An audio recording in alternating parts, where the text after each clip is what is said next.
আজকে আমি image dot network নিয়ে আলোচনা করব।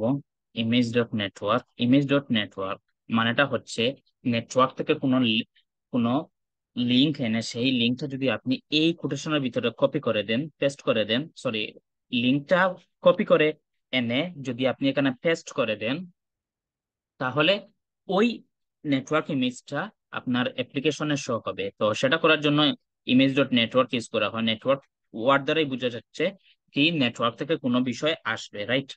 এখন আমরা করব কি, আমি করব কি, গুগলে গেলাম, গুগলে গিয়ে এইখানে এই একটা image open, image in new tab এখানে দিলাম, দেওয়ার পর এই ইমেজটা এখানে আসলো, আসার পর এখানে কি করলাম, ওই লিঙ্কটা কপি করলাম, কপি করার পর এইটা আমি এখানে গিয়ে এখানে কি করলাম, পেস্ট করলাম, পেস্ট করার পর কন্ট্রোল এস মেরে হট রিলোড দিয়ে দিলাম, দেখেন এখানে ইমেজটা শো হচ্ছে।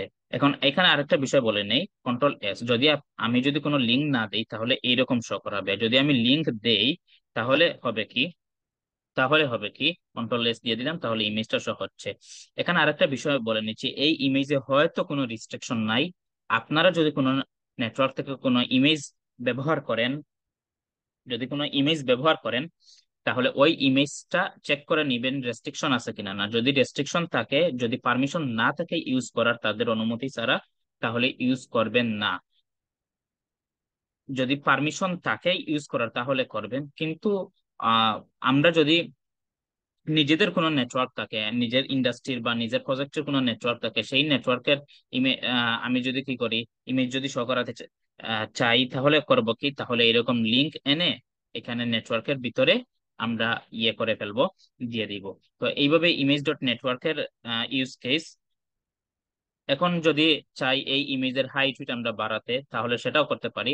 এই লিংকের কোটেশনের বাইরে গিয়ে আমি হাইট দিব, হাইট যদি দেই 100, দেখেন এটার হাইট কমে গেছে।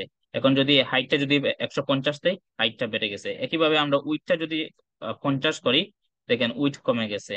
আর যদি আমরা 200 করে দেই, উইথও বেড়ে গেছে। সো এইভাবে basically image dot network use করা হয়। আরো প্রপার্টি আছে এইরকম, শুধু এখানে আমরা হাইট উইড ব্যবহার করছি, এখানে আরো প্রপার্টি আছে, আপনারা চাইলে সেই প্রপার্টি গুলো ইউজ করে চেক করে দেখতে পারেন। ধন্যবাদ সবাইকে।